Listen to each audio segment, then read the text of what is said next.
What's the topic today? Today doesn't really have a specific topic. All right.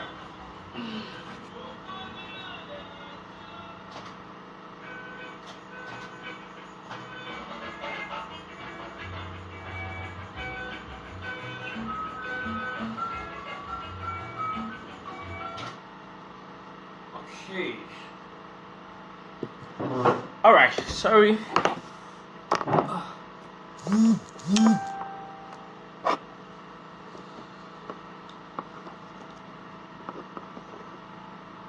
So, uh,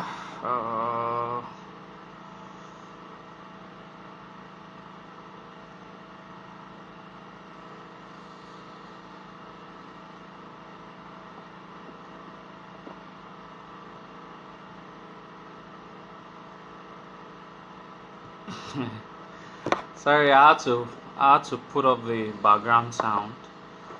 Uh, okay. Wire butter.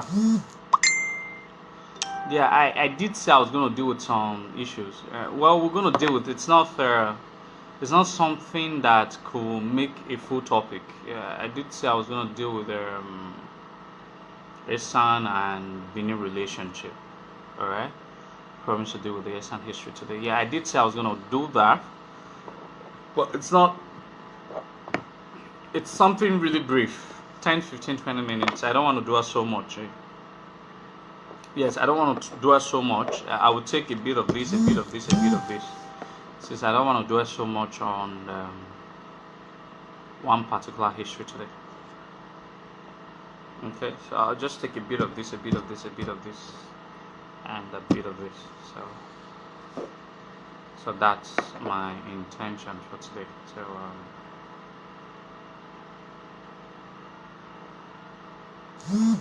can talk about no, that's not my Derek or Sayiri. That's not my area of specialization. I don't. A whole lot of person talked about present situation in Nigeria and I do right now. I don't talk about present situations. No, we're deeply concerned, except the ones that threatened our historical survivor. I try to be very, very focused in what I deal with.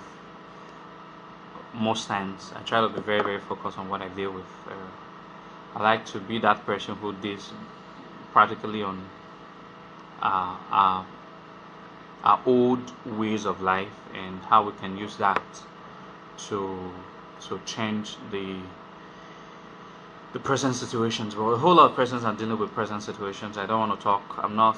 I have my views about politics. A lot of you might not like me when I start talking about politics. I have my view, and I just don't talk about it. I have my perceptions about things, and I just don't talk about them. Political views, and there are things I basically don't talk about publicly. I don't talk about political views publicly. I don't talk about religious views public, except probably you ask me in private or you want to know. A lot of persons doesn't really know whether um, I'm a Christian, I'm a Muslim, and all that. I'm just very tolerant to all beliefs of humanity. So I'm not. So there are basic things I just don't talk about. So I just okay. Let's hand connection with Benin is the topic. Yeah, I'm going to talk about that. 20 minutes. We're done. So move on to the next one. Yes, my generator. Sorry, generator is loud, but I hope I'm audible enough. It's my.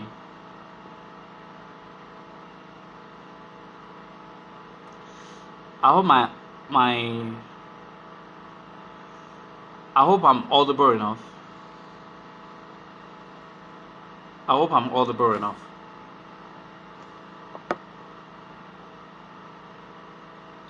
It's my sound. I hope the projection of my sound, a lot of you can hear.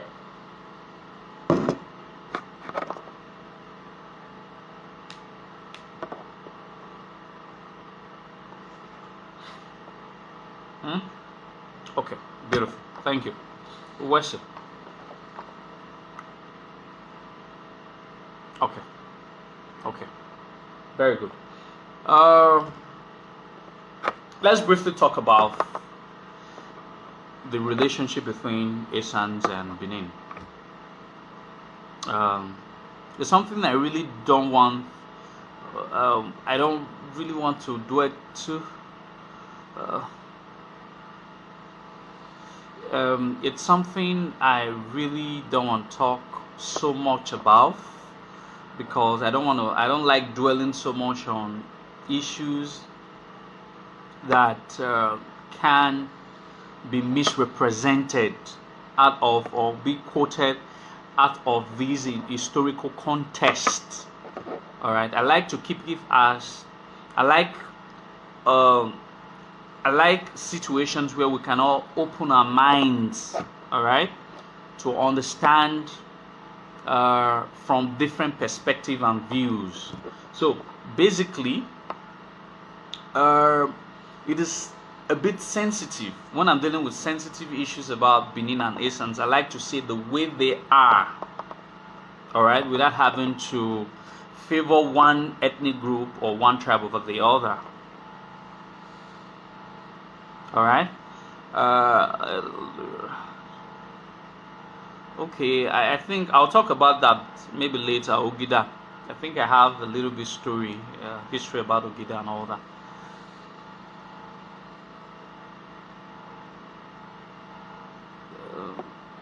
No, no, no, no. Before, I don't know. Dionosage did something on the Isan. I don't know. I promised my viewers, my fans, for the past 2 weeks I was going to deal with that. I will not deal with denigrating any tribe. I don't. The perspective of the Onosage is entirely different from what I would say publicly. I'll just tell you the truth, and I'm not denigrate anybody. I'm not interested in calling this one witch or calling this one. No, no, no, no. My platform is an educating program. The only people that tends to strike a chord on my names and I get very angry when I address them. But maybe most times I come out publicly to also say sorry to them, not because they deserve it or they are deserving of the sorry, but because I'm just that kind of a person who wants to use a platform for educating the people and not for controversies. If you see, there are a whole lot of people who have reported a whole lot of people misbehaving online to me. Different, all of them, but I don't talk about them because I don't want my platform to be imbued with controversy. So I know there are a lot of controversial characters that comes online every day to talk about different topics for whatever different reasons. But my platform is a platform that when you come, you learn something very tangible, something you can pass on to your children, something you can pass on to people around you. So that's what my platform is for. So I want to talk about something controversial. Now, the relationship between Essence and Benin are very. It's like the relationship between brothers and sisters. It doesn't go beyond that. I don't want to use. I'm very careful. I don't want to use the word relationship between a father and a son or a father and a child. That's not a relationship. The relationship is just. I'll make you see it from this perspective. I like you people. Okay, so I like you people to see it from this perspective. I like you people to see it from this perspective. Now, I'm going to give you a bit of chronology of my father. I'm going to give a bit chronology of my father, of my family. My name is Zoduwa. My father's name is Amowie. My grandfather's name is Imae Nahwe. My great grandfather's name is Imaswen. Then my great-great-grandfather's name is Aluge. Assuming my great-great-grandfather, who is Aluge, left Benin for whatever reasons. It could be because there were family issues. It could be because he wanted to change location, wanted to change environment. It could be for whatever reasons. Probably he traveled to, let me just gem in. For example, he he migrated for whatever reasons, because maybe because there was a war. Let's assume because of the Civil War or the British invasion. So he decided to travel out of Nigeria. So there was where my great grandfather was given birth to. That is Imainahwe. So my great grandfather was given birth to Imaswen. That was where my grandfather was given birth to Imainahwe, and that was where my father was given birth to Amowe, and that was where I was given birth to. All right. Now, it doesn't change the fact that I am a Benin person. It only shows that my parents at one point in history migrated. It's just like Black Americans. They're Africans by ancestry. All right. It doesn't change their ancestry. Yeah, they're Black Americans. They are Black Americans, but they're ancestrally Africans. All right. And it's the same. My ancestors a long time ago, for whatever reasons, migrated to Germany, and they are not German nationals, but it doesn't change the fact that they're ancestrally Benin. Alright, but what is incorrect is when my lineage now have now spent about 150 years in Germany, and I decide to return home, and then I meet a Benin man, then I'm no longer more like a typical Benin, because my intonation would have been changed. I might not be able to even hear Larry, Ade, or the basic Benin Edo language. I might not be able to hear them because my great grandfather left about 150 years ago. But it doesn't change the fact that I am a Benin man, ancestrally Benin. Alright, so I eventually now come back home, and the people I meet home are not telling me that they are my father. Like that sort of a thing. Like even my age mates, like assuming I'm 30 and I'm not meeting like a 30 years old Benin person who probably stayed behind, whose ancestors didn't migrate, all right, because the environment was favorable for them to have stayed behind, all right, didn't migrate, and they not see me for the first time, and they are not ascribing me to say that a 30 years my own age mate is not telling me that, oh, we want him. That becomes a problem. I must remind that person that no, I'm not a child. We're age mates. We're brothers. And that's the point.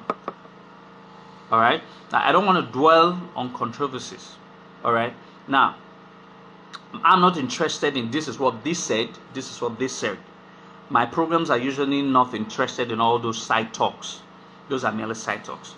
My program is only interested in the historical connections between the Asans and the Benin people.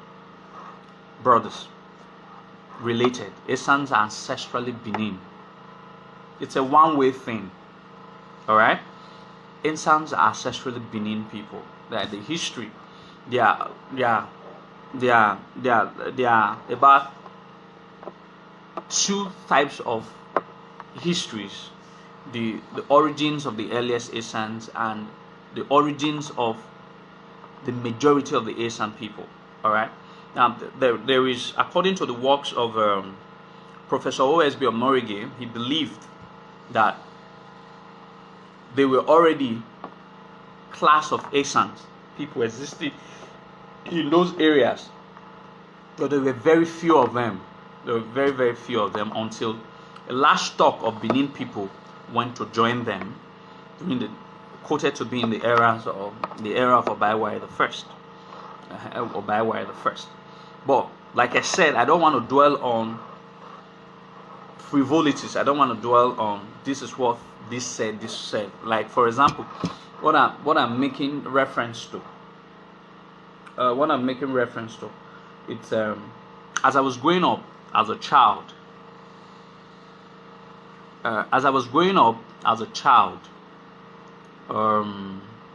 We grew up in a family where my mom keeps telling us that if you want to get married, don't marry an Asian woman. That's how I grew up, as a matter of fact. It became part of me. I didn't know anything. I was just a child, an innocent child for that matter. I never really understood why. What was the reason? I still probably don't understand what could have been the reason. Then in 2017, I was already a budding historian. I wanted to write a book. I wanted to write a book about my community. That's my probably the only published work I've ever done. I have a book to my credit, the ancient town of Igbehwe, near Korean. I wrote that book. I completed that book. That book was launched December 30th, 2017 in my village. Now, when I was putting my data together, obviously that was when I found out that I'm not ancestrally from Igbehwe, that we are migrants for Yemen, we are princes of the kingdom. So my ancestors, my great grandfather Aluge, with his two younger brothers, left Yemen in search of their sister, who was at Umogu Nohua and all that. Umogu Nohua and all that in search, and they eventually got to Igbehwe and they got settled. That became the genesis of the Lamogo family in my community.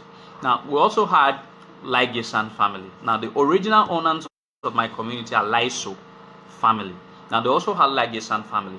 Because my mom, she's from Laigesan, I wanted also to get the family tree of my mom. That was when I started tracing. And I found out that the founder of the Laigesan family, his name is called Ogboe. Alright? And he was a migrant from Ebili, present-day Esan land. So that means paternally, my mother, she's an Esan woman. And this was the same woman that said I shouldn't get married. None of his children should get married. It's a primordial sentiment. But most of these persons are saying it and one father, either having an Esan mother and a father. So it's a close relationship. So most times, these things are done out of ignorance. I'm just trying to say, until the day I had to tell my mom, like, yeah, are you aware you're an Esan woman? She was like, no. Oh, yeah, my father used to tell me then that our ancestors, one of our ancestors came from Ebili. Yeah. It was shocking. It was a very fun day, actually. You understand? So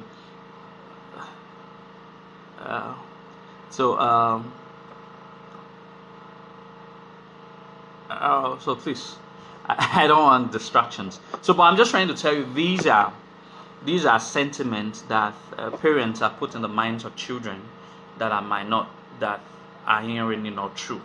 All right, one can't really tell the rivalry, but what I can say is the rivalry of brothers. I wouldn't say if I say it in publicly all the time, and you can quote me, you can take my words anywhere. I'm not that kind of a Benin person that have a supremacy ideology that most especially when it comes about Benin descendants. What I tell Esans every day is that no matter however you're going to look at it, Esans are Benin descendants. They are ancestrally Benin. They are not different from Owan people who are also ancestrally Benin, who probably comes and they are very proud of it. I think the only difference between other Benin descendants and Esan is a beef that every other Benin descendants agree to their Benin ancestry other than modern day Esans, not even the old ones. Because if you walk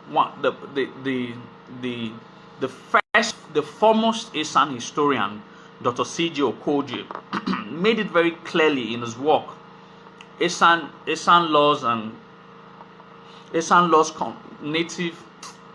I'm forgetting the title of the book, but it's like Esan Native Laws and Custom. I think that's how it is. Esan Native Laws and Custom, written by Dr. C.J. Christopher Okoji, is a foremost Esan historian.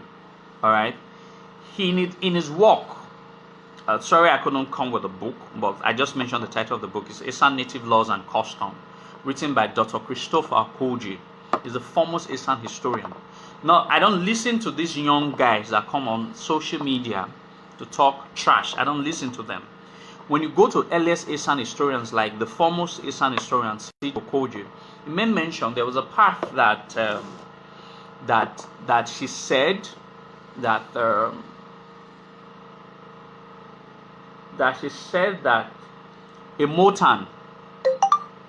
Motan should be the most dignified deity in Asian land, because if there was no Emotan, look at what they said. Understand the clue. According to Dr. Christopher Akoje in his work, Asian Native Laws and Custom, he said there's a particular paragraph. I might not be able to quote it verbatim because I read it quite some time ago, about 2-3 years ago, but that's how he put it. He said, Emotan, all right, should be the foremost deity in Asian land. The reason why he said if there was no Emotan, there would not have been Obaiwai the First.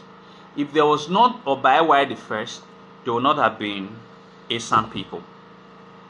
All right, that's exactly how he put it. I'm quoting from the foremost Asian historian, Dr. C.J. Okoje.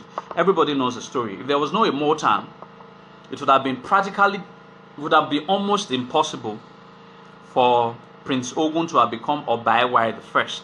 And if there was no Obaiwai the First, there wouldn't have been Asian. Now, the reason is because, now, this is the historical perspective from which how the Asian people evolved from Benin, or migrated from Benin. Not just Asian people, Isako or one is almost the same time. Even most other tribes, most tribes in Delta, some of the tribes in Delta, most tribes in River State, it was almost the same time of migration because of what had happened in Benin. All right, understand this. Now, there was a crisis. Everybody knows our story. In case you're not aware of the story, Obaiwai had 2 sons. The first 2 sons of Obaiwai, Koboyuwa, who is the patriarch of the Edaikenship, who is the first Edaiken of Benin Kingdom, Koboyuwa, and his younger brother, Ezuwara. For whatever reasons, they got envious of themselves. They fought and they killed themselves. All right. The community presided. Ezuwara was a Nogi of Iyowa, had a war with Uselu, presided by the Edaiken, was Koboyuwa, his elder brother, and they all went to war. Both of them went to war, fought themselves, killed themselves, they died the same day. Now, that death was announced to Obaiwai. Obaiwai the First, the Oba of Benin, got to be aware of that incident, that devastating incident, playfully by one of the palace jesters. All right, so because of that thing infuriated him. He got very angry that something as grievous rather, as his 2 sons killing themselves the same day, that information was not passed to him by his notable chiefs. All right, the notable chiefs, and instead it was, no, you're always, I'm here, Daniel Sawari. Everyone is always free to contribute. All right, contribute. So if it's something that I agree with you, I agree with you. If it's something I disagree with you, I disagree with you. You're free to contribute. Now, eventually, I was supposed to get an open line today. Someone asked him to bring my office line. The person just messed up, Bio Warrior and all that, but hopefully, unfailingly, by next Sunday, we'll make open line now available. Like I was saying, eventually Obaiwai got pissed, so he now put a stringent law for the mourning. He said his 2 children will be mourned for 3 years, and in that 3 years, 3 things, 3 laws will be put. He put 3 laws in place for 3 years. The first is this. Anyway, Okoje called these 3 stringent laws as barbaric and wicked. That's exactly how the historian put it. I know his pains, all right? I know his pains. The 3 laws that Obaiwai put was the first one, that nobody in the entire Benin Kingdom, Benin Empire as it was already, will cook for 3 years. So nobody will be seen to cook for 3 years. Imagine you don't cook. Imagine you don't get to eat cooked food for a week, for a month, for a year. Now, 3 years, no cooked food for 3 years. That was the first law. The second law was that nobody in the kingdom, including him, should take his or her bath for 3 years. All right? Nobody, including him, will take his or her bath for 3 years. 3 years. And the third he placed was, there will not be sexual intercourse. I think that's the baba of them all. Alright? He said there will not be sexual intercourse for 3 years. Alright? There will not be sexual intercourse for 3 years. Now, these were the 3 things he put. Nobody in the entire kingdom should cook for 3 years.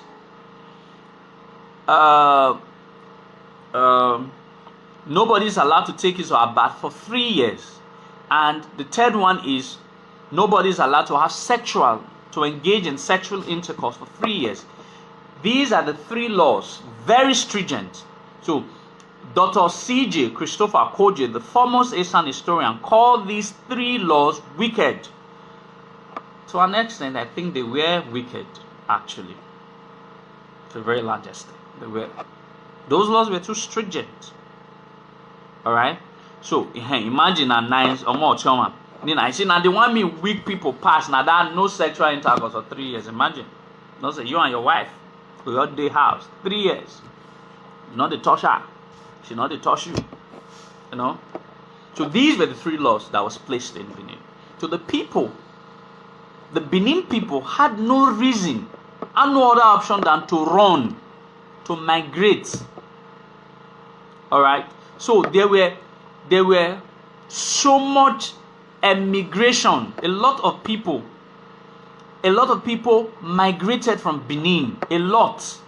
Not just only the Asans. That's where we're getting it wrong. The Esakos, almost majority of the Esakos, the Onwans and all that, the Ekpeye, the Ogbea, the Ogba, the Ogba people, the Kwere people, the Uruha, quite a whole lot of people in that 15th century. If you see, when I've traveled to a lot of these kingdoms, obviously that's a function of my association. We locate all the Benin descendants, and we've visited quite a lot of them. Now, if they begin to give you their own aspect of their history, you begin to hear when all of them will be saying 15th century during Obaiwai the First. It's not coincidental. It's because it was a law that was placed. There was a mass exodus of immigration. A lot of people left Benin. A lot. All right. We'll find time to talk about that. Not Ghana, Ga people. What's it called? The Nongwa clowns of the Ga people. We'll have a time to talk about that. But not today. Definitely not today. Maybe some other class. So a whole lot of people migrated, not just the Asan, the Owan, the Isak, almost the same time. There were migration even before Baiwai the First, but it was in small batches. Alright? It was in small batches. But the mass emigration happened during Obaiwai the First. Alright? So that was how a lot of these places. Now when these people were living, they did not live as Asan people, and that's the point I'm trying to derive. They didn't live. If my ancestors had left Benin, he probably haven't. Like I gave an example. If my ancestors had spent quite 150 years in Germany, my ancestors probably had left as Germans. The African Americans never had left as African Americans. Sorry, the Black Americans didn't live as Black Americans. They left as Africans. And that's why Africans is the ancestral home. Alright? So when these people were living, they didn't live as Isako, Owa, Isan, Ekbeye. They left as Benin people. Alright? So, series of cultural affiliations with other clans that came in and all that.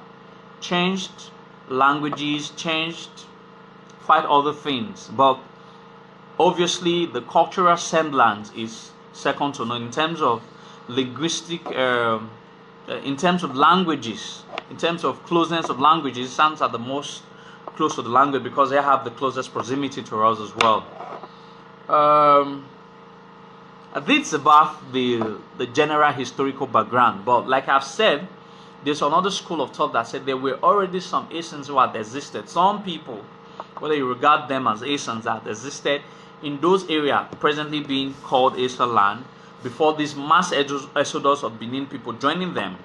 So if that account by OSB Omori is correct, it therefore shows that about 80% or 90% of the Esan population today ancestrally Benin, just about 10% that might not have been ancestrally Benin or might have been ancestrally Idu or whatever you want to call it. But Idu himself is a Benin man. Otogbe, Otalaka, Ivaniana Bidu. So it's the language didn't change. Like for example, there could be intonation. These are dialects. That's why the Benin dialect, the Asian dialect, the Edo language is a language. It's the same, basically, possibly the same. So the point I'm trying to raise here is like when I was in the university, then I was not as enlightened as I am right now. I was that was far back 2012. I remembered. I also contest for the post of the president of National Association of Edo State Students in Obafemi Awolowo University, Ile-Ife. I also contest as the president. Then obviously, when you want to contest now, you have to go and meet your predecessors, or probably your supposedly predecessors. So one of them was Asan. I remember Kingsley Ahigbe. I can't forget him because the word he told me at that time. I was just a young lad who never really understands this whole controversy about Essence, who never really understand that there could be this rivalry. That was the first time I ever heard that rivalry. And if not because I became enlightened, I would have still be stuck on that rivalry till date. I went to tell him to solicit for his favor to support me to become the next NIS president. I remember exactly what he told me. He said, over his dead body will he support any Benin man to become a president in Ife. That's exactly how he put it. Over his dead body. And I was like, I felt ashamed of myself when I was leaving the hostel. I remember we both were living in the same hostel, Fajuri Hall, in Ife. That's exactly how he put it. He said, over his dead body. So I felt very pained, and I had that grudge for a while until I left the university. I started to read more about the Benin history. Now, there are two schools of thought about the rivalry about Benins and Essans. The first is some who engage in this rivalry, they are very ignorant of the history that connects both the Benins and Essans. So sometimes that's why you see being illiterate, being ignorant sometimes can be better than being semi-literate. All right, because you when you have half knowledge about something, sometimes it's better for you not to have knowledge about anything than to partially have knowledge about something. You end up making a mess out of yourself. So that's exactly what happened at that time. It's not Ishan, it's Isan. The Ishan is anglicized. All right, so it's anglicized. The exact word is Isan. Ishan is anglicized. Just like when we try to, it's just like in one of our subsequent class, I said Ubini, Ubini is the actual word. Ubini is the actual word. All right, the anglicized word, it's the Benin, the Benin, and I have said it countless of times that there is nothing like Bini. It doesn't exist anywhere in Benin. It doesn't have any meaning. So it's wrong for anybody to ascribe us as Bini. Yes, Benin, it's wrong to an extent because it's an anglicized form of the actual word. All right. Is it anglicized? Yeah, anglicized, yeah. Of the actual word. But however, it is still generally acceptable. But what does not have meaning is Bini. It doesn't have any meaning. All right. Yeah, Ubini has a meaning. It's just like saying Osasu. They're not saying Sasu. All right. So that's the point I'm trying. So that's why it's not Ishan. It's Esan. You can call it Ichan, you're not wrong though, but it's know that the actual word is Esan, but the anglicized form is Ishan. So just like I've said, it's a point, and that's why C.J. Okojo was really in the work. That go and read that book. It's so very interesting. Like, I can't really remember the page, but I know it's between the first page 1 to page 10, where he was really pissed with Obayawa the first, because he said if Obayawa the first had not put those stringent, if they have not put those stringent laws, if he has not put those stringent laws, they would not have been Esan today. We had all been called Benin. So, and he proudly referred to Benin as his ancestral home. We're talking about foremost Esan historians, but what the modern Esan historians are trying to do is to cause friction amongst brothers. No, not is UBINI. Favor amen. UBINI. UBINI. That's Ubini. Not UB. Funny. Alright. So that's what the modern Esans are trying to do. The modern Esans are trying to do cause unnecessary rivalry, but that is very wrong. Alright. So but the old Esan historian understood the connection between the ancestral connection, that the ancestral home of every Esan person is Benin. So, but the Benin should desist from this supremacy stock. Now, if you understand that an Esan person is ancestrally Benin, so there isn't any reason for you to call them your children. I've explained, it pisses anybody off. Sometimes I'm tended to take their side, and sometimes I'm tended to just look back and laugh, because there was for example, there was one article, they still publish it all the time in the Esan Mega Forum and all that. I read that, I don't react, I just laugh. Alright, because I've come to understand some of these things that it's just better you just laugh it through. Now, those ones who really want to learn will learn.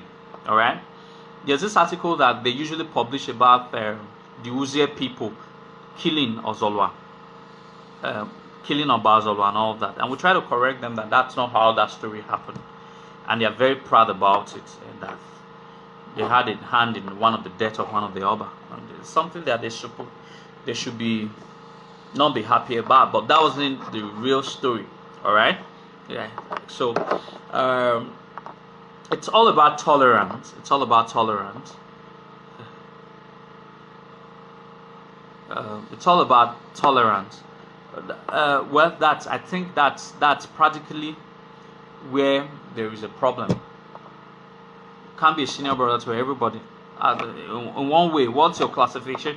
What's your classification for saying that you're a senior brother to them? Esans respect Benins as senior brothers, but we shouldn't be poking it on their faces. Otherwise, you say you are one, then how come you've delegated seniority to yourself? If they recognize that Benin is their ancestral home, and that's so fucking enough. Oh, sorry, I used the word fucking. And that's the best. You can't preach equality and at the same time preach seniority. That's the perspective we must look at it from.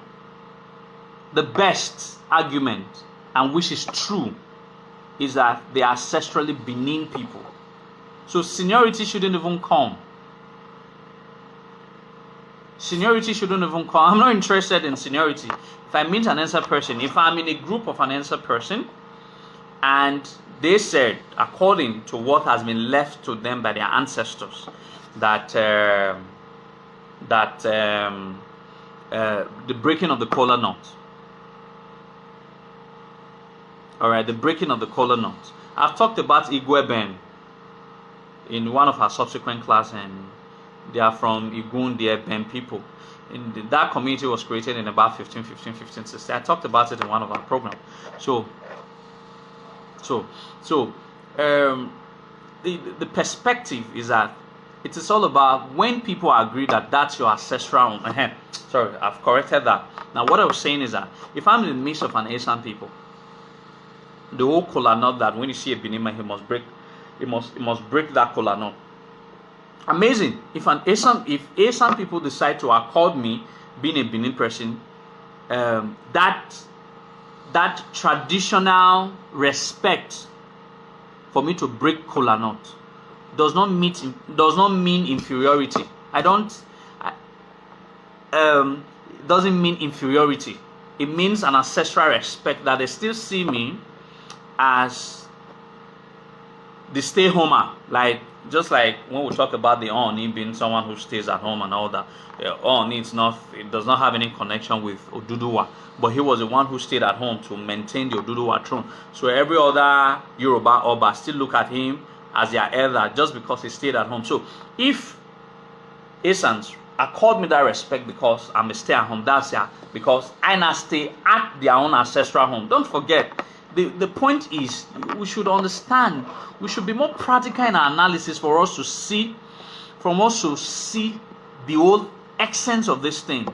If you say that they ancestrally Benin, so they didn't leave Benin as Asans, they left Benin as Benin. It's the idea, they left Benin as Benin. So there's no basis for seniority. Now, but if they now decided to give me being Benin, my ancestors could have left. My ancestors, like for example, I talked about my 5 generations back, analyze it. Assuming my great-great-grandfather could have migrated to Asan, and that could have made me an Asan man today, maybe 300 years ago. But I will not take it from any Benin man calling me their children, because I know that I'm as Benin as you are. But where there is a problem is when the Asans start to see themselves separating themselves from their ancestral home as not being Benin ancestrally. That's where there is a problem, and that's where I have problems with a whole lot of them. And sometimes I just ignore and just leave. There will not be any basis for comparison if one understands that this is my ancestral home and the other one understands that these are my people. There will not be any basis if the Asa understand that Benin is their ancestral home, so they are ancestrally Benin. And if the Benin people understand that Asans are their brothers who just walked some few miles away from their ancestral home, there will not be any basis for comparisons. But it now becomes frictions when some now feel that I'm Asan, I'm not Benin. That becomes a problem. Alright? So we should all see ourselves as Benin, even as Asan. It doesn't take anything from you as an Asan person. For crying out loud, you are ancestrally Benin. So when I refer to, when we call Benin, when we call Great Benin, when we call Great Benin Empire, I know a lot of persons have been making a whole lot of mistakes. I'm so tired correcting all of you. There's nothing like Edo Empire or Edo Kingdom. I know, see, it's a matter of words. These words, I don't understand. I don't know whether to open some of our brains to sink it in. Alright? Just, okay, because Benin, Asan, Afema, they are now inside Edo State. So, Asans see themselves as Edo people and not Benin people. That's the correction. Alright? And Afema, some who are not knowledgeable, see themselves as Edo people and not Benin people. And it's high time we actually reinvent this history. I try to let them know that Edo as a word is a Benin word. So if you are an Edo man, it makes you a Benin man, because a lot of, don't we understand how the word Edo came to be? Edo was a Benin servant who was serving Ogiefa that helped Prince Ogun to. They were planning to kill Prince Ogun, who eventually became Obaewa the First. A young man called Edo was the one who helped him. Alright, because he helped him, the chief, the master of that young man, killed him. And when Prince Ogun became the Oba of Benin, he went to exhume his body and buried him in the front of the palace. There is a small building in the front of the palace. We call that place Awe Ediendo. The Edo we are talking about is that person. And that person was a Benin person who was exhumed, and Awe Ediendo propitiated by Esogban. Esogban is the priest of Awe Ediendo. Now, if you are being given a chieftaincy title, you visit about 13 pilgrimage stations in Benin. The first place you must visit is Awe Ediendo. I don't understand. So the word Edo itself, it was a Benin man, in which, in order for Obaiwari to reward him for the job he did for him, he decided to name the capital, not the empire, the capital of the empire. He named it Edo, which was not retained post-colonially. So that is why I cannot refer to my Oba as Oba of Edo, because it's limiting. That means it's rich, it's Edo state. But when you are calling Oba of Benin, it's unlimiting. Alright, the Ga people, the Nungwa people traces their ancestry to Benin, their ancestral home. The Ekpeye, the Isoko, the Urubo. A lot of these ethnic tribes, almost 50 of this, and it traces their ancestry to Benin as an ancestral home. So there's something like Edo Kingdom is limiting, except I don't know whether you people are having another kingdom. But what we have is Benin Kingdom. That is the one that got to Ghana, not Edo. Edo is limited. Edo was a capital. Edo is the capital of the empire, Benin.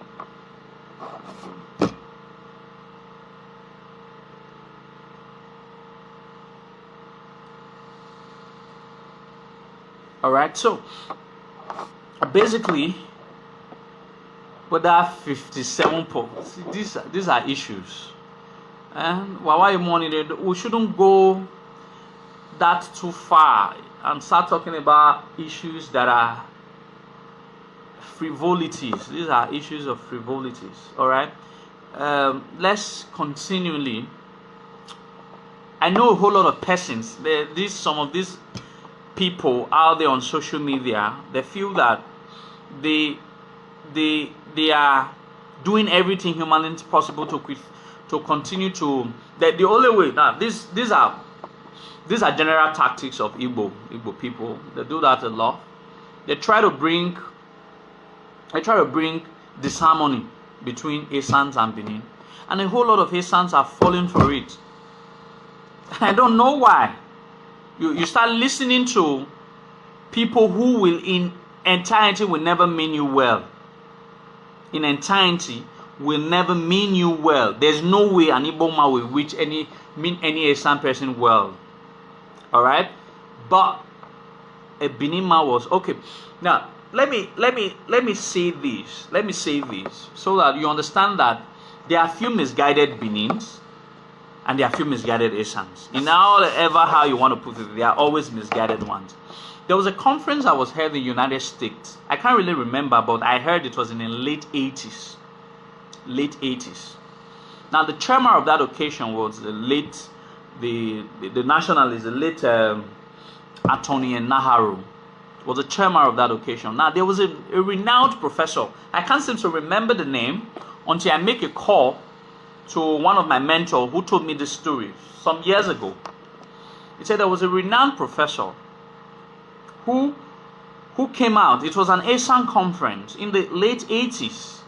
Who came out and was trying to tell the other ASAN people that Benins are trying to marginalize them in Edo State, blah blah blah. Some normal sentiment that you see seen in the mouth of some Asans online and everywhere around you and all that. You also see those sentiments in the mouth of Benins as well. But this is about Asan.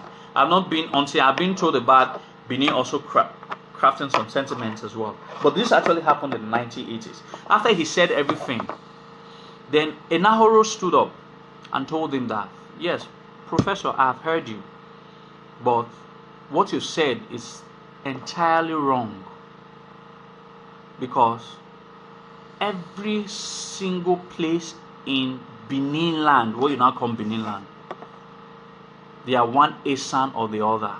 He told him about going into OGRA. If in case you haven't noticed, if you go to OGRA, there are a whole lot of Asan named streets. There are communities in Benin till now, even more now, that Asans are secretaries, even becoming vice chairman. We don't discriminate. We don't even discriminate against other tribes. So Enaoro was trying to let the man that it is only tolerant people. He said Asans are more established in Benin land than Benin's being established in Asan land. He was trying to tell him that your hatred of these people is unjustified. It's not justified, it's unjustified. So why grieve over what is not even existing, fragment of your imagination, because you think this is it?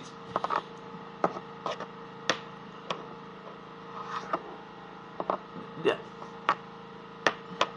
Okay, if your basis, in Bensi, if your basis for your argument, okay, what if I not tell you that Igbos, migrants in Anambra, that the original people in Anambra state were Benin people, that Igbos came because your population was more, the Benins left.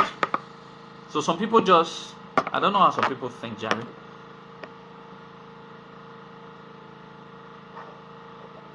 I don't know where that one came from. All right, but Juliet, I give that up. I've heard you. It's true that a lot of persons say that. A lot of persons say that. All right, but it's also true that at one point in history could have been blew out of misconceptions. Could have been a folk tale that was allowed to persist for too long, and thereby creating a division. But in all of this, we must change our ways. All right, we must change our ways, and we must understand that however we want to put it, we are more connected than we ever think. If you start to trace some of this ancestry, some of these Esan people, you 6 generations ago, you people were cousins, first cousins. That's how that close we are. Do you know how many Esan? Do you know more over 40% of Oba's first wife are Esans? And do you know why, Stanley? That is why when I talk about history, you always hear me say that when the crown prince was having an issue, he ran to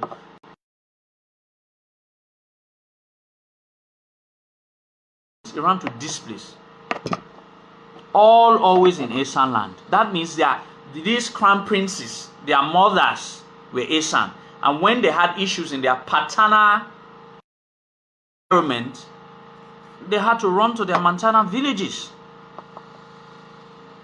Alright, so in all of these, I've come to realize one thing. Those who wish to continue to blow our relationship, our brotherhood, our ancestral connection into dustbin for sake of rivalry, we should just clap and ignore them. If any Benin man tells an Esan person something wrong, the Esan person should just clap and ignore them. If an Esan person just say anything wrong to Benin person, the Benin person should just clap. And that's what I've been doing. I don't hold what I just talk when I'm being tagged in some of these posts where I see a lot of Esan people very passionate about saying that no, now without Esans they won't have been Benin. So I was like, yeah, that's beautiful. Without Esans they won't have been Benin. Beautiful. That's the argument.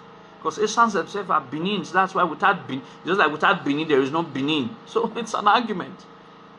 Alright, so when a Benin man says without Benin there won't have been Esan, I also say yes. Without Benin there should not be any Benin. So there are no business of argument. Most times I just laugh through. Most times I just don't comment. I'll just call 1 or 2 persons that my friend, I was like, yeah, I've heard them say that. Can we just move on? In all of this, I have classified this rivalry issue into 2 classifications. Number 1, ignorance, and 2, pride. 2 things. Some don't know the ancestral connection between Benin and Esans. The only thing you just Esans children are ignorance. Alright? Then some know, but for the sake of pride, that I'm an Esan person, no, Benin not rich. The other one's like I'm a Benin person, Esan not rich. These are two classifications. Pride. If you remove that pride and you remove that ignorance, you will just see that in all history, it's Benin. And we have always said at all times That I know now Esans are trying to say that they have kings. There are no. You can quote me anywhere. There are no kings in Esan land. What they have is Onoji. Onojis are dukes. There are no kings in Esan land. That's because they have a king. That's why there are no kings in Esan land. The Enogi of Ologbo, it's the same with the Onoji of Irwa or Onoji of Uromi. It's the same. They are all dukes. When I mean the position they hold, they are dukes, but dukes are bigger than some dukes are bigger than some dukes. Oh, sorry, some dukedoms are bigger than some dukedoms. So quote me anywhere. There are no kings in Esan land. I know they are trying. Some modern Esans are trying to this is a king and all that. That's not true. All right, that's not true. There are no kings in Esan land. What you have, they are dukes. They have dukedom. Onoji, Enogi, they are the same thing. Dukes, dukedom. All right. So these are some of the little things that shouldn't cause an uproar. It's just the truth. Benin alphabet, there's a letter J in the Esan alphabet. All right. So instead of the G in Benin changes to J in their own. Onoji. In that case, Onoji is singular. I think Eniji is, I don't know. Which one is now plural? But I shall know that Enogi is singular in Benin. The Enigi. Don't want to add S, so there's nothing like Enogi is. So Enogi is singular in Benin. Enigi is plural. So it's the same. Alright?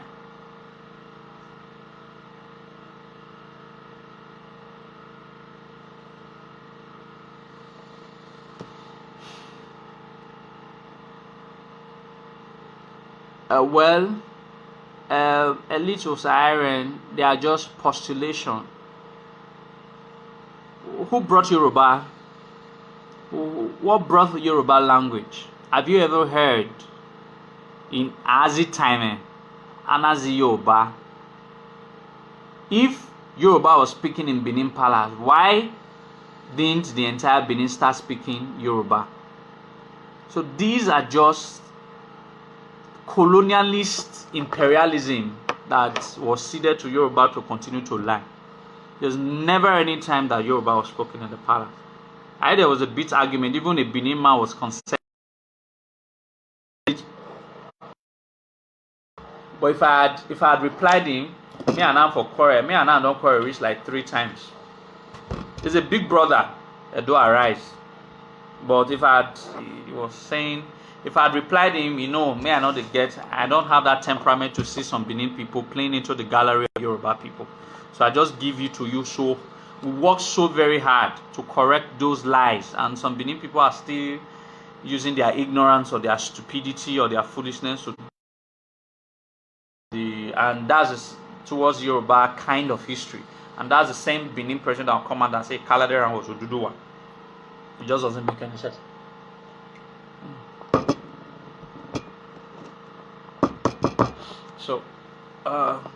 So I think I've been able to. I did a video recently now on the hawk and Ogoneki. The hawk and the Nogi of Ogoneki. Enige is duke. Enige is dukes. It's plural. Dukes. In English it means dukes. That's plural. Alright? Plural. Then Enogie, Enogie is a duke, singular. Alright? So, like I've said, the little corrections that we tell ourselves goes a long way uniting ourselves. There are no kings in Esan land. They are not. They are not. They are all dukes, answerable to the Oba of Benin. And a lot of things have changed, but we changed it with our own hands because for issues of pride, we changed it with our own hands. But it's not supposed to be so.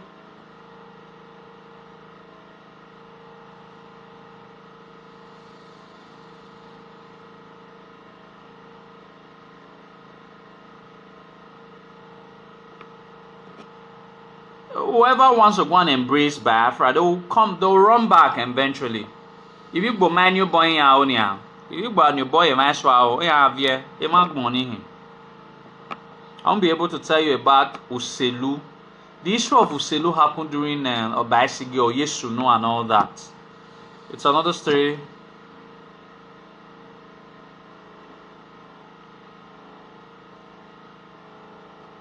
They were already, before the 14th century that you are talking about, Imfa in Bernsey, they were already princes. The concept of dukedom started during the Ogiso eras. The concept of dukedoms establishing of the Benin king sending their children to be princes in outside Benin territories, all right, did not start with 14th century, did not start with the second dynasty. Was on, for example, the first Ogiso, the first king of Benin, Ogiso Egodo, his son did not become Ogiso. His first son was a duke of Ogara. Obviously, what you call Ovie now was a duke of Ogara. I think it was Ogara now. Is it either Ogele or Ogara? I think it's Ogara. No, I think it's Ogele. The other side, which big dukedom or kingdom now that is close to Abraka. But around that, I think Ogele also was the first king of a very big Urobo clan. Alright, so it was his own grandson that came back from Ugele to become the second Ogiso here in Benin. So the concept of establishing dukes by Benin princes have been there hundreds of years before 14th century. So it therefore means that there were already dukedoms or kingdoms established in territories outside the Edo Delta by the Benin princes before other tribes came to meet them. So your argument is highly flawed. So it was only from 14th century that we started to expand territories. But in establishing as aborigines, we're already in the act of establishing an aboriginal territories. But it was from the 14th, 15th century that we started territorial wars. Alright? Subjecting of people. I've already answered it. Onoje means duke. Duke. Sorry, I'm not. See, the truth is that I know a lot of you. A lot of you are asking a lot of questions.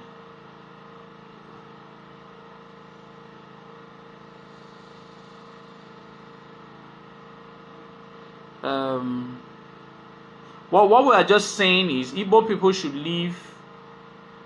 What we are saying is that Igbo people should leave Benin and Esan people alone. That's what we are just saying. So we don't let us tell our story. Let us tell our story as best as we can. You people should just leave us alone. Stop infringing on history.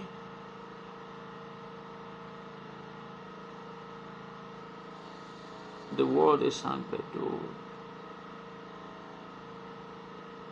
So stop infringing on our brotherhood. Alright, face your Igbo.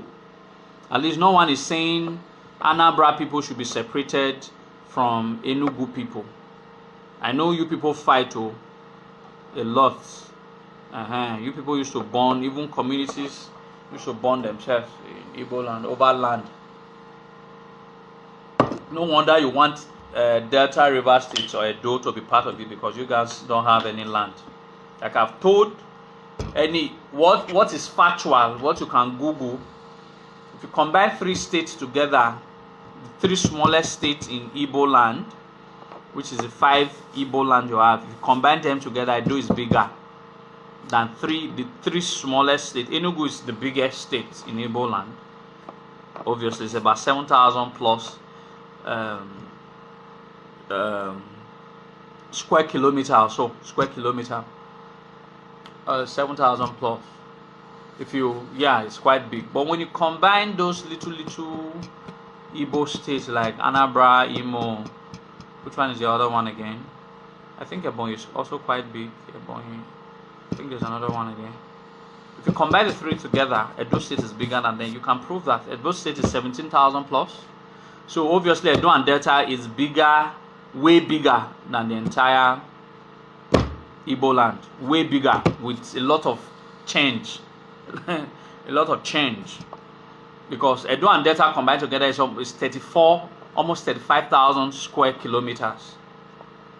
Land size. Alright.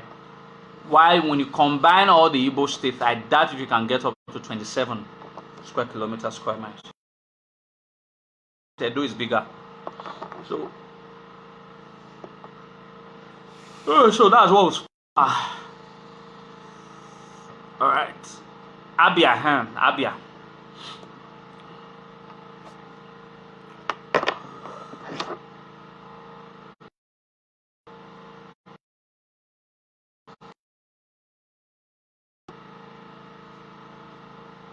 The cashew now, or the point is,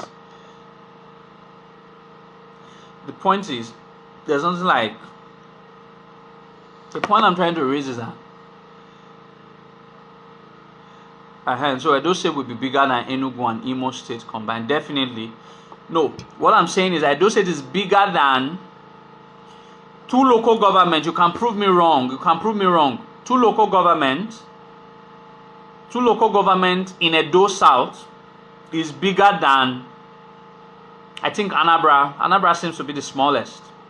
Two local governments in Edo South is bigger than your Anambra State. Just two local governments. You have Ovia Southwest, and Ovia Southwest is almost 2,000 plus. It's 2,000 plus square kilometers. Then you have Orion. Orion is about 1,900 square kilometers. That makes it about almost 4,000.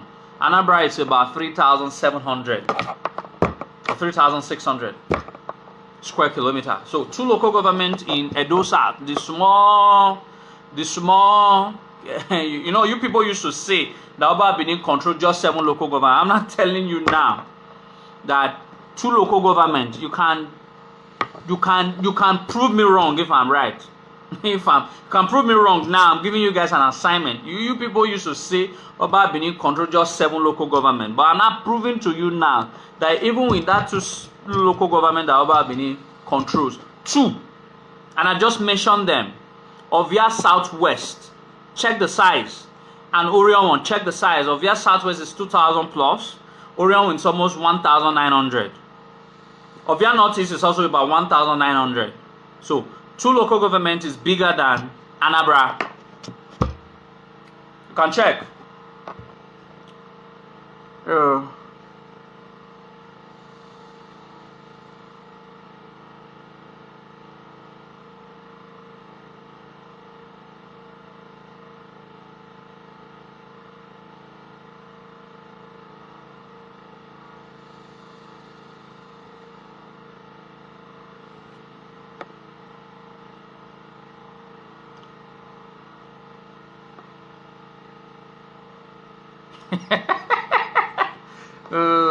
I beg, you don't start. I mean, he said Sokpomba. He said Sokpomba Road is bigger than Abia. Very funny people. No, there's nothing like Ovia Southeast too. So Ovia Southwest, Ovia Northeast, Ovia Southwest.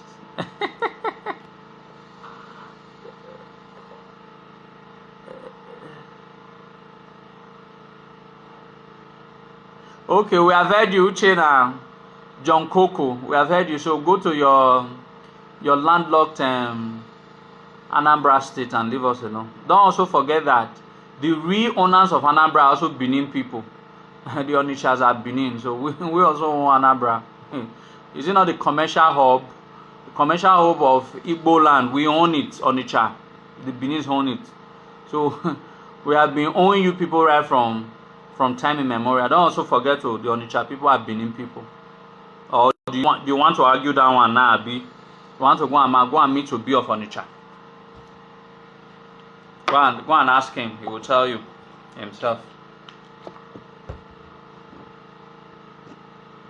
Well, that please, do you know the names? I think it's not proven. I don't believe that's two school of thought. Linda Cassidy. There are two school of thought. The first school of thought believed there were two female Ogishos. I disagree with that school of thought. I believe that they were not female Ogishos. They only took their mother's name to ascend the throne because they were their mother's love. One is called Imose. Then the other one is called Oro. O-R-O-R-O. O-double-R-O-R-O. Imose and Oro.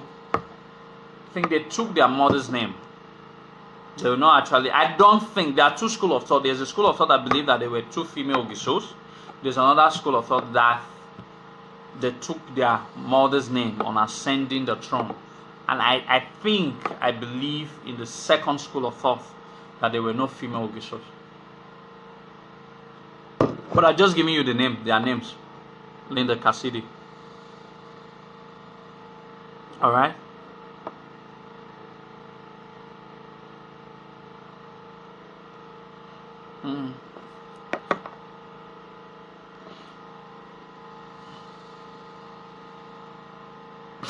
So,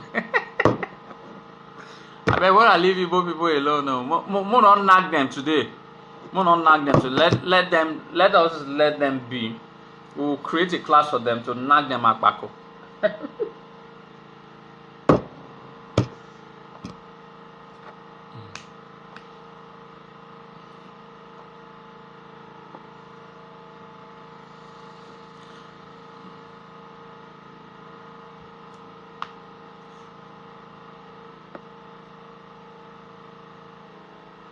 Eze Chiman is not, I repeat, is not an Igbo man.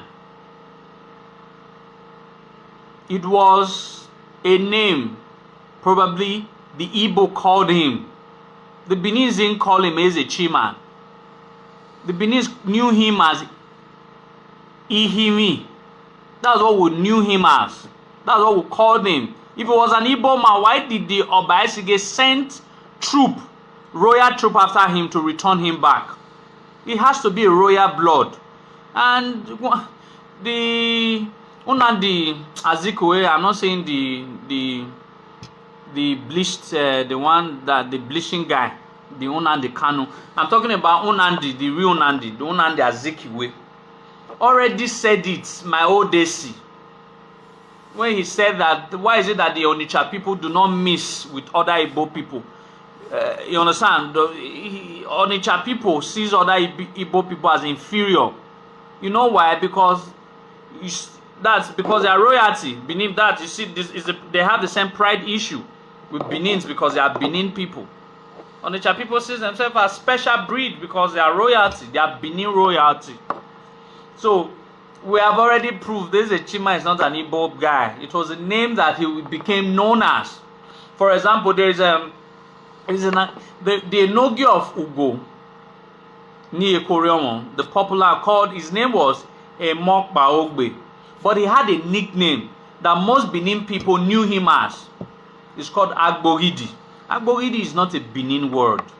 It's more of like a car word. Alright, that became the name he was known as, the popular name he was known as. The same thing with Eze Chima. He became popular with the word Eze Chima, but his real name was Ihimi. Edoe. That was the name we gave to him. So that's why every Eze Chima lineage traces the ancestry straight to Benin. So they know where they are from. And they know certainly they are not Igbo people. So you people keep deceiving yourself. Once you are related to Eze Chima, you better come to Benin and so that we can institute you and can give you a quarter for you people to settle. Can write a letter to the Oba of Benin to cut a very big expanse of land for you people to come back home and settle.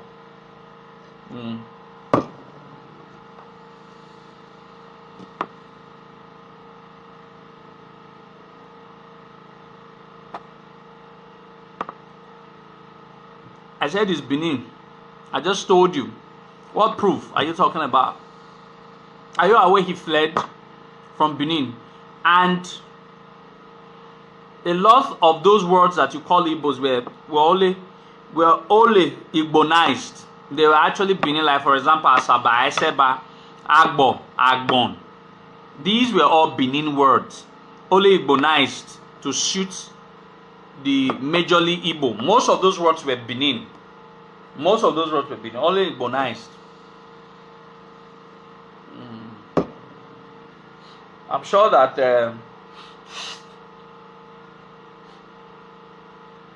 Idu is added to Onitsha.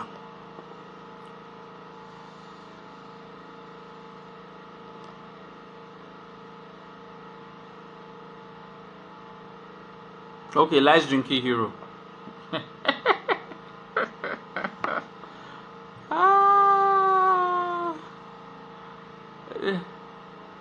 Why would you conduct a DNA test on his clan? You are the people who is claiming them.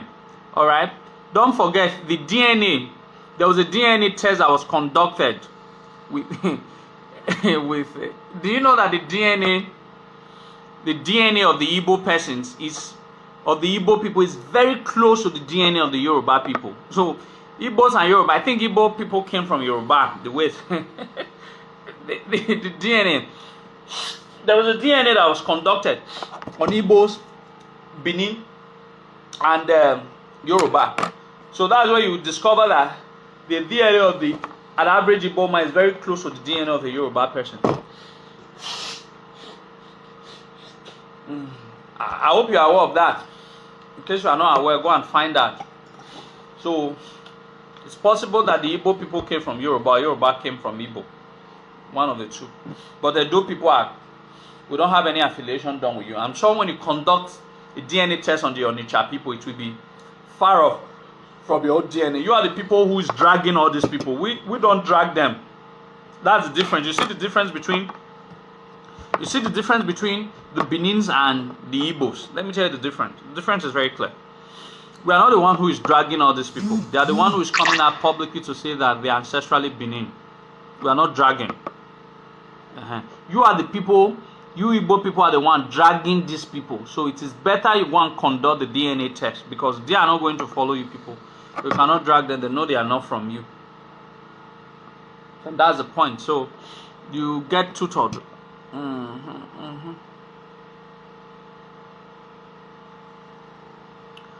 Sorry,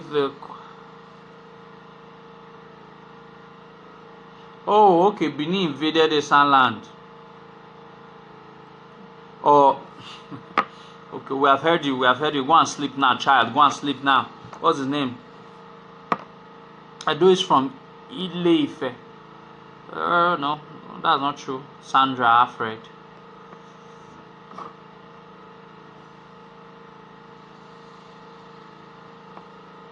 That's not true, Sandra Alfred. How can I do be from Ile-Ife? How?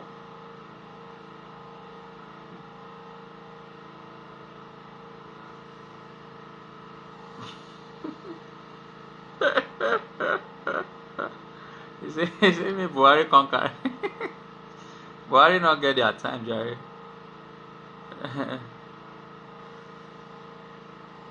Ozanisi. Nah, I'm doing fine. Sandra Alfred, that's not true. I know you've been listening to some of those lies. No. Anybody should not insult anybody. You know, sometimes, like I told you, sometimes it's ignorant. Some people are not really too acquainted with the truth. What I tell people, there are other platforms where they lie. It's also possible I'm also lying, but what I'm saying is, when we tackle some questions, you do comparison. Now, what God gave to us is that we can be able to make comparison about what this one is saying and what the other one is saying. So when you come to my class, I'll be able to tell you the perspective of why Edo are not from Ile-Ife.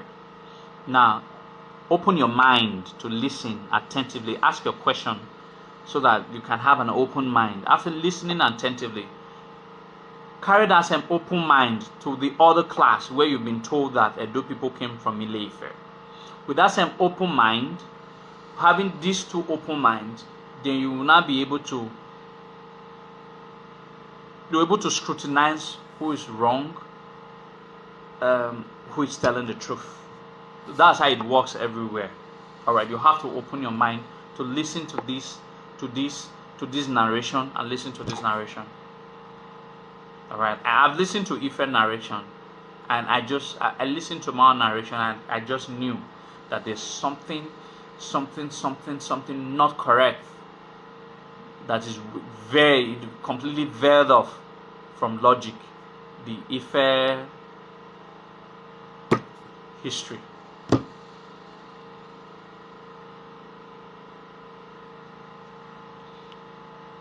We don't used to.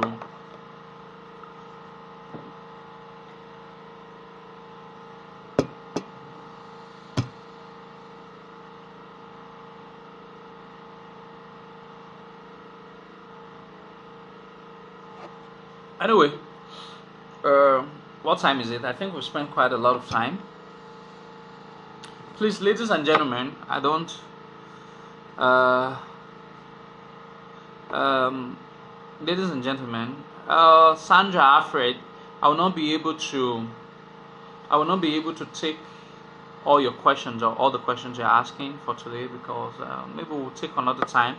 We'll talk about the Benin Ife relationship. We'll keep repeating some of our classes.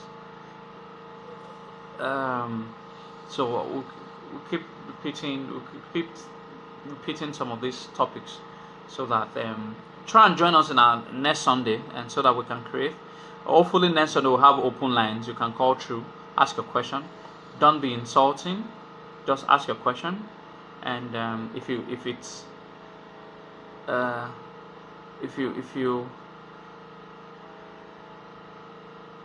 are not insulting, I'll be able to take your question. But if you're insulting, I will not take your question. So, but if you have an open mind, you want to ask questions, and if I'm able to answer, I'll tell you. If I'm unable, I'll tell you that I'm going to work on it. So that's how we roll here. Hey, Mike, you don't come, Abby. You don't come. I beg, Mona, help me beg this Mike, make him leave me, Jerry. Is that why you don't greet me today? Don't sir.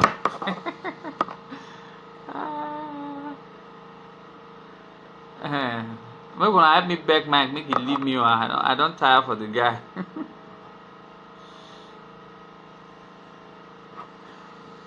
Okay, I don't tire for the guy, Jerry. What question is that? Fame Felix. I didn't get to see. There are a lot. What you don't understand, there are a whole lot of questions popping up, a lot of comments. So I don't get to see them until after the programs, where I'll now go through all the comments. That's why I'll now see a lot of questions. And now like, I was supposed to have answered it too.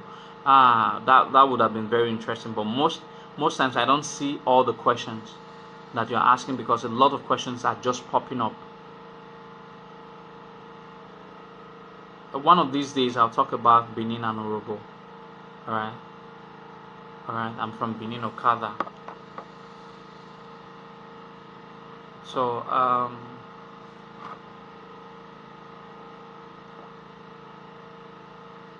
I just tired. It's okay. I beg, help me beg. You know, they let me rest morning, afternoon, in the evening. Now it doesn't come our show now. Begin to say whether I don't greet them. I don't. Pardon. What about my question about the names of Isogman? The names of Isogman. The names of Isogman. Previous question. I really don't get it. Like, how many Esogbans have? I really don't know. You know, Esogman is not hereditary. It's rotational. So the present Esogman is Chief Edebi was the present Esogman. So possibly, I think the Esogman before Edebi was is the present Izeyamu's father, Pastor Sage Izeyamu. I think it was the Sage Izeyamu. This Pastor Sage Izeyamu, his father was, I think, I'm not too sure was either the Esogman before the present Esogman or 2 Esogbans ago.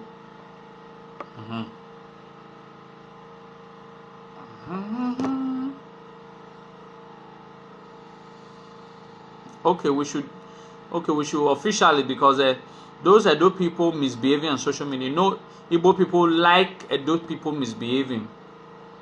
Now then they foil them very well, say you can misbehave.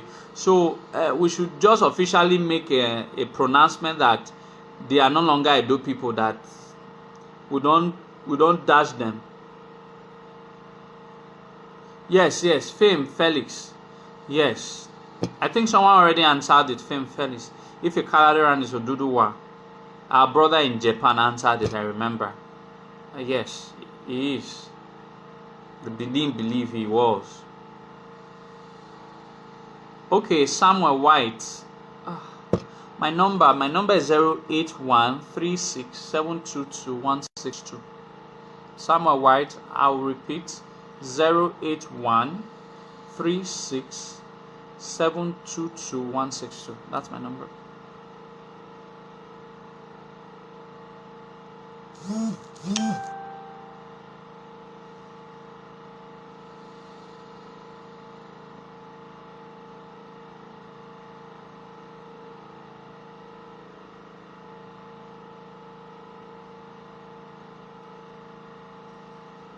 I think I might be able to.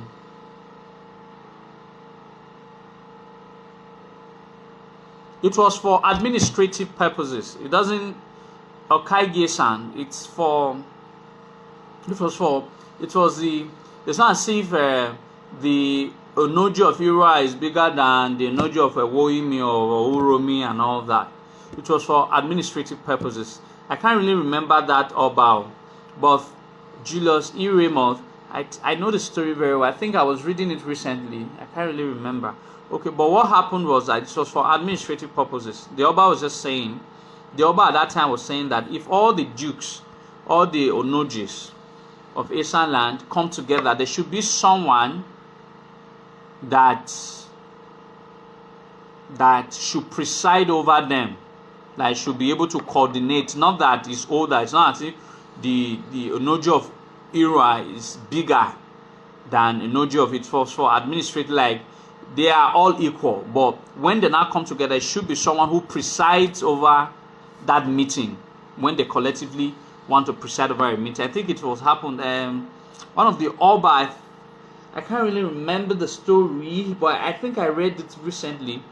One of the Oba, I can't really remember the name of the Oba, but if you give me time, I'll be able to get that. I would be able to go read that history back to refresh my mind. Okoje's work, Christopher Okoje, Dr. Christopher Okoje talked about it. It was for administrative purposes. I think they were all arguing, and the only one who tends not to argue was a young Onoji of Ira. So because they didn't come to agreement, the Oba just stood up and said, since all of you were arguing to become like the Okaijis and like your leader, since you people didn't agree and all that, so the young one should be given is now the Okaijis and that sort of a thing. But I don't like giving history that I'm not too very sure, but I know it's like that, but I have to be very certain. So if I don't forget, I'm gonna go get the book. I'm gonna read about it, and if I remember, I'll be able to tell you that story of how it came about. And it does in the bliss. It really doesn't work that way. Yeah, there's Oba of Benin, and there is chiefs and the Ejion. By hierarchical for administration, for administrative purposes, like in the running of the day-to-day king matter in the kingdom, Oba of Benin, there's nothing like number one, number two. All right, Oba of Benin is on the upper echelon. So when you're not talking about the other echelon, you now say Iyase, administratively. But when it comes to some matters of traditions, you give it to Olia, but administratively, just okay. Let me not confuse you, Cindy Bliss. Olia or Zeliloba.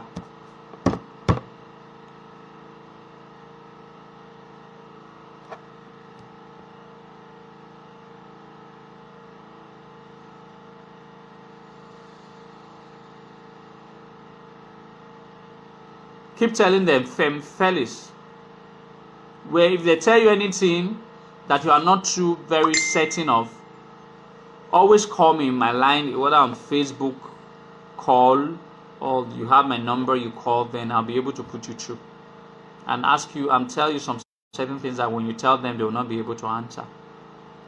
Okay.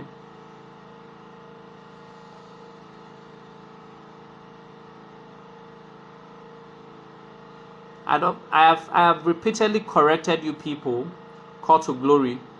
You cannot pronounce anybody Ogyomba.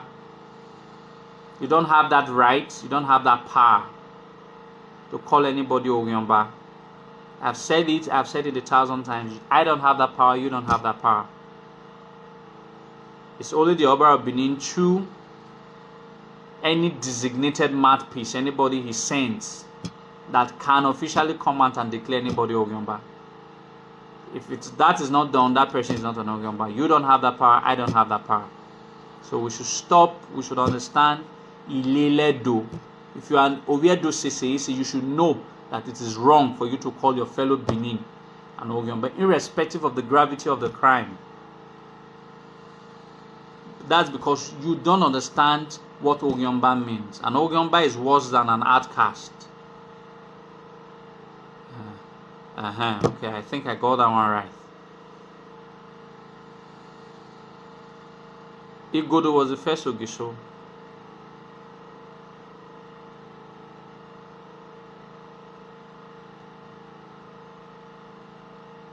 Abehem, Mercy, Ekwase, my sister Lao, help me to beg Mike to leave me alone. At least, even if you don't want to leave me alone, me give me like 2 weeks, make I take rest. In the morning, the afternoon, the night. Izoduwa, Izoduwa, Izoduwa, Izoduwa.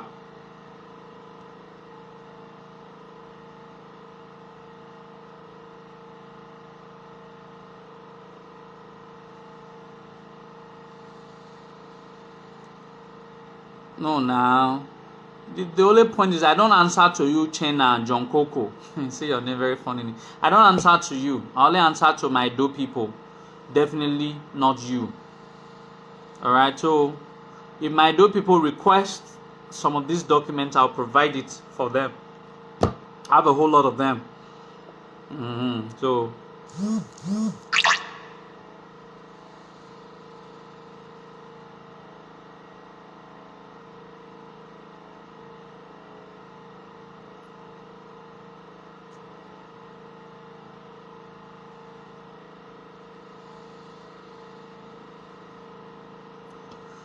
sorry, I can't take, the questions are just too much.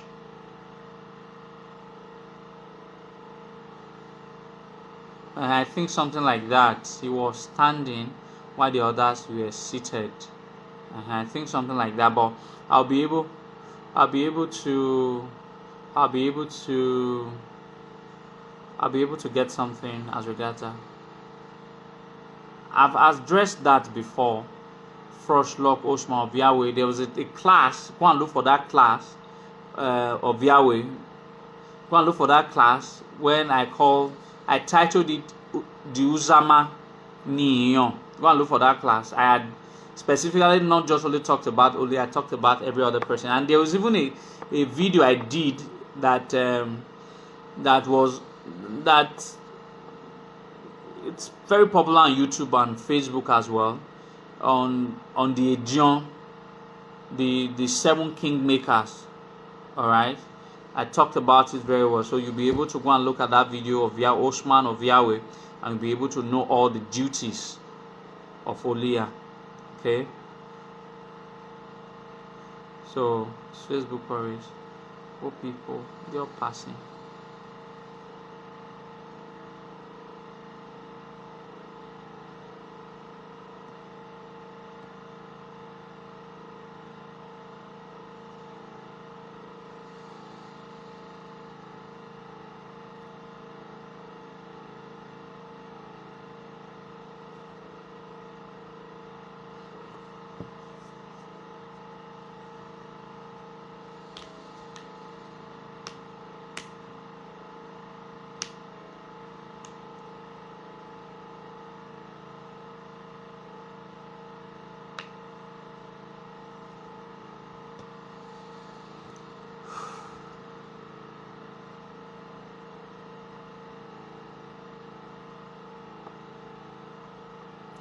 Okay.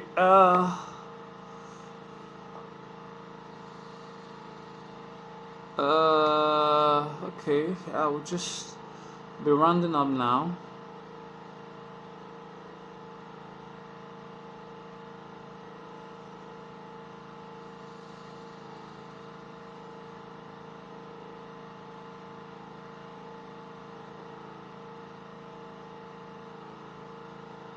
Oh, you are not aware.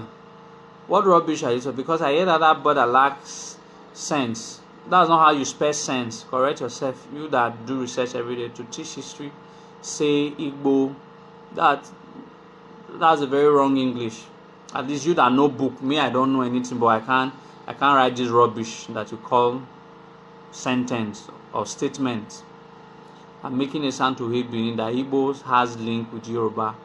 I just said, I've been to, don't you, someone talked about DNA. I said the Igbos and the Yorubas have very similar DNA. In case you are not aware, I thought you say you do research, you are not aware. That Anambra belongs to, I didn't say Anambra people belong to Benin people. You see, listen very well, young man, and stop making fool of yourself online. I always said that Onitsha people are Benin people. Everybody knows that. Even you in Onugu or Abia, you know that Onitsha people are Benin descendant, and they are the heart of Anambra now. Is Onitsha not even the heart of Igbo land self, and is owned by Benin. So inherently, if Onitsha is owned by Benin, and Onitsha is the heart of Anambra or Igbo, okay, now Onitsha is owned by Benin. Onitsha is the heart of Anambra. You understand? So that means Onitsha people owns Anambra, and Anambra is like the commercial heart of Igbo land. That means Benin people owns Igbo land. You get the gist now. You can't think. I just say you go commit suicide. What is the origin of Edo? I've talked about it, but we'll find time again to talk about the origin of Edo. I'll give some people big.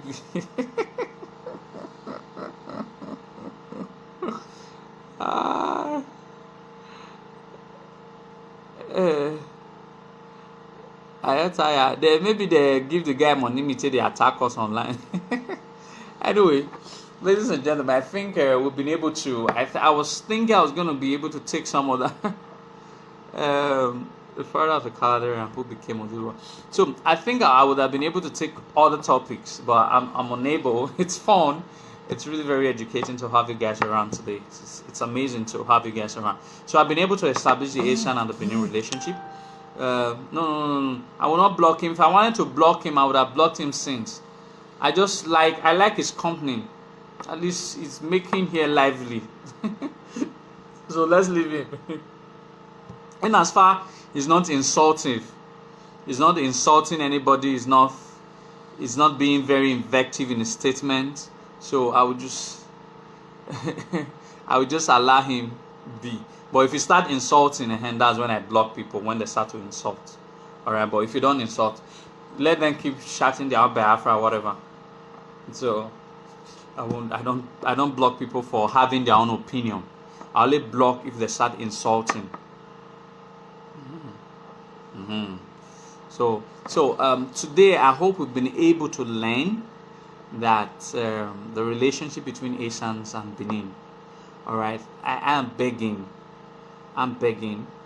with the little thing I've been able to talk about. Let's have it in our mind, in our heart, that we are ancestrally connected. Asians are Benins. So there is not amount. We shouldn't be.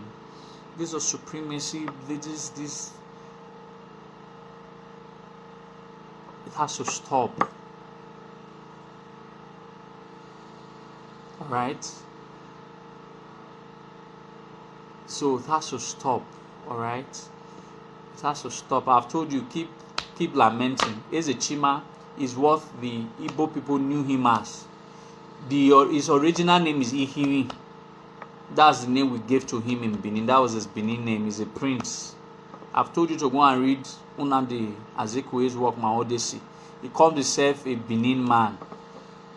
He didn't call he called himself a Benin man. So if you want to go and use your head to hit wall, anybody that is related to Eze Chima is a proud Benin descendant. We have laid down, we have gone past that. If you want to go and use your head to hit wall, go and carry out DNA analysis. That's your headache. We are not the one who is claiming the Eze Chima. The Eze Chima are the one who are proud of their Benin ancestry. That's the difference. So we cannot go and be spending money to prove to the Eze Chima's children that they are Benin, knowing fully well the Eze Chima's children and saying it openly that they are Benin descendant. It is you Igbo people that are not saying Eze Chima are Igbo people that should want to be doing that DNA test. That one don't concern us again. So I visited a whole lot of Eze Chima's clan and now the same story. So I don't talk by hearsay. I've toured a lot of these places and I know the story and I know exactly the field. So online, make una the make math. They make math there. That's what you guys know how to do. But anyway, like I was saying, Esant and Benin must unite, must find a common ground to understand that we are more connected. Now you know say me this single now. Fine, very, very fine. I like fine girls. Fine girls. I top her with one after I married a son woman, my first wife. I top her with one Igbo girl. I just say Imo girls is fine. Imo. Top her. Top her with make one Igbo girl my second wife or my third. This one Igbo girl take top her, you know. It will not be a very bad experience though. I'm just joking.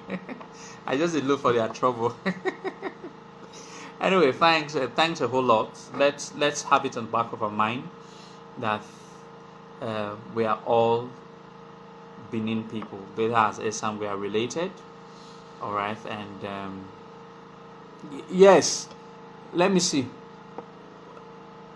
Benin are begging. Yes. We are go. Oh, do you want me to go on my knees? Yeah, I want to beg my brother.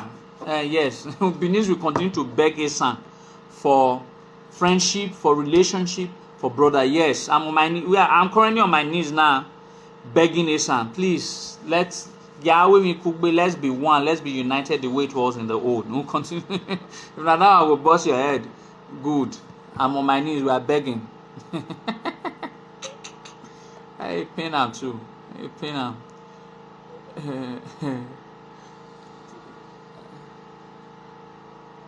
Oh, no polygamy. No, polygamy. It's not a sin.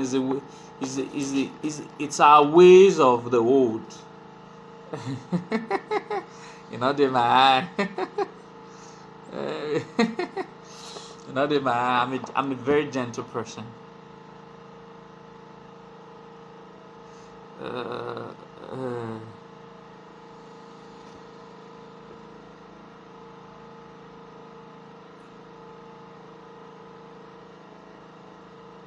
So that's it. No, love it. So don't play into their game. Oh, if they say that we are begging us, and yes, we are begging them, don't play into their game. They are just trying to use our heads to hit. Well, anyhow you want to put it, greatness Erumonsele Osemudiamen. Anyhow, everyone is very free to their own opinion. I see Esan as Benins, and I see them as my brothers. But if you don't see Benins as your brother, that's your own headache. I've outgrown that part of hatred, that part of foolishness. I call it. It's not rivalry. That part of foolishness. If you choose, I see Esan as my brother. If you choose that Benins are not your brother, your choice, my brother. So I can't force you. You are an adult like me. So.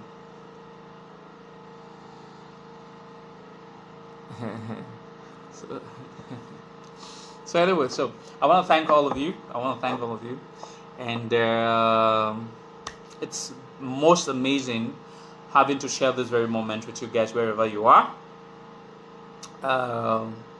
Let's keep safe and let's keep pushing this message, the message of unity. Let's keep pushing the the message of unity, and to God and our ancestors, to those who believe in Jesus Christ, and those and to Madam Juliet Akideno, don't put words into my mouth. You like them. You know they put plural, not be you like her. maybe my babe now dey online with say, so now what you gonna do online be digital. We can't find. Well, I don't put words in my mouth. I'm rounding up now. So I want to thank all of you participating to this program. You guys are most amazing, and I completely